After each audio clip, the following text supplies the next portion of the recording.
Good luck to you. Now, ITV's Britain Get Talking campaign, it's launched today, and it coincides, of course, with World Mental Health Day. Well, last month, Coronation Street's Simon Gregson talked to us on our show and told us that he once suffered up to 12 panic attacks a day during a really debilitating struggle with anxiety.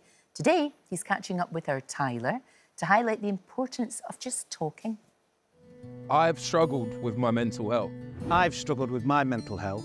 Men are less likely to seek help. Which is a worry because 3 times as many men die from suicide compared to women. We need to start talking more. Genuinely, I'm not that good at golf. I'm terrible at golf, so this works well. But maybe golf, going out for a massive long stroll, a few chaps getting together, getting them talking, it might be the perfect thing to do. Stop for a little bit of food. Yeah. Enjoy the time that you can do it. I mean, I'm really bad and I don't know if I'm going to make it through every hole, but we can give it a go. Why not? Smash it. I'm going to have a bit of a chinwag on the way.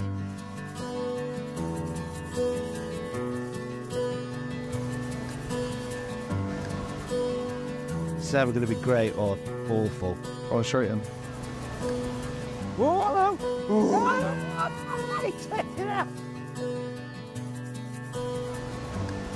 Oh, that's absolutely... Well, whoa, hello! Hey, lunch it in! Steve started on the show about, what year was it? 34 years ago, 89. And people would say, I don't know, in this industry, they think that, oh yeah, you must have it all sussed out and have your anxiety controlled down to a T. It is quite an anxiety-inducing job because A, you're forever talking to yourself because you're running your lines and the scenes in your head. So you're training your brain to talk to itself all the time. But also when you're doing a scene and it's a long scene, it's an emotional scene. Yeah. The thought of you getting your line wrong. Drains. So you're like, you know, you're always on state of edge. This has affected you for such a long time, your battle with anxiety. I wanted to speak out about it in a bid to try and educate people. Because I didn't know I had an anxiety disorder. No. And it was only until I had a label for what was happening to me physically and mentally that I started to feel better. I felt so much better when I knew what it was.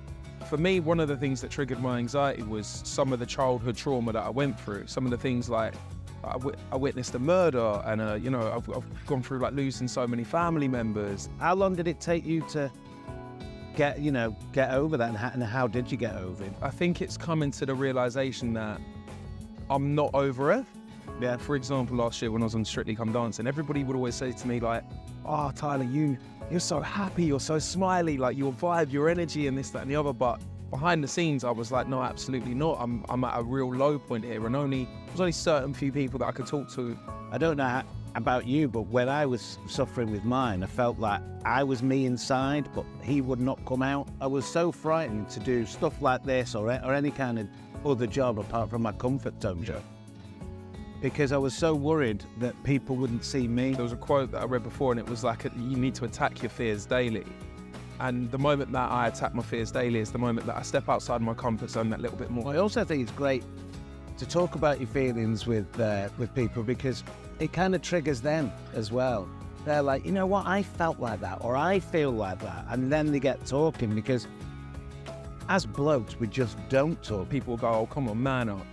And it's like, but actually, no, hold on a second. If you've had the conversation, a proper conversation about it, then go, actually, I'm not good. Thanks, brain, but I ain't going to go there. Pizza's good for the heart as well. But yeah.